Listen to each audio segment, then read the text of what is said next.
So what is your concept of God? I mean, how good do you think He really is?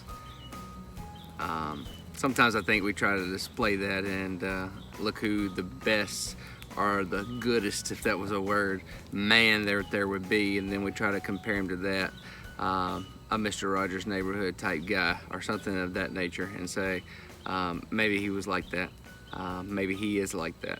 And we get these concepts in our mind, but the point is that it must all come through the lens of Jesus. Jesus came to show us what the Father was like.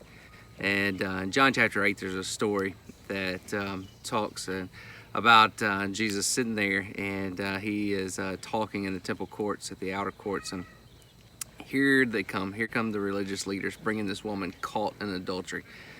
And of course they want her stoned and trying to justify and trying to catch Jesus and get him to agree with them. And he never says a word. He just sits there.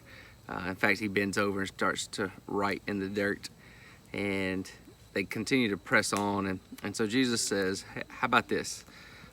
The man who has never had a sinful desire, how about he throw the first stone? So slowly from oldest to youngest, they begin to drop the stones until there was no one left. And Jesus looks up with compassion to the lady and says, woman, where are your accusers? There are none, Lord. And he said, neither do I. Go sin no more.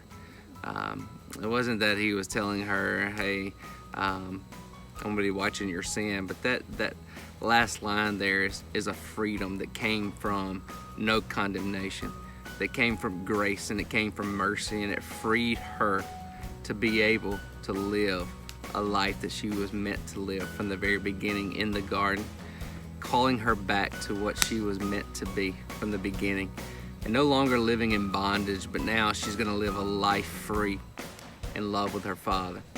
Because why? He didn't condemn her, he loved her. And so that's what the eyes we look at. We look at through the lens of Jesus. That's how good he really is. That's how good. In fact, we all deserve to die. We all deserve hell. We deserve that. But he came to deliver and bring so much more.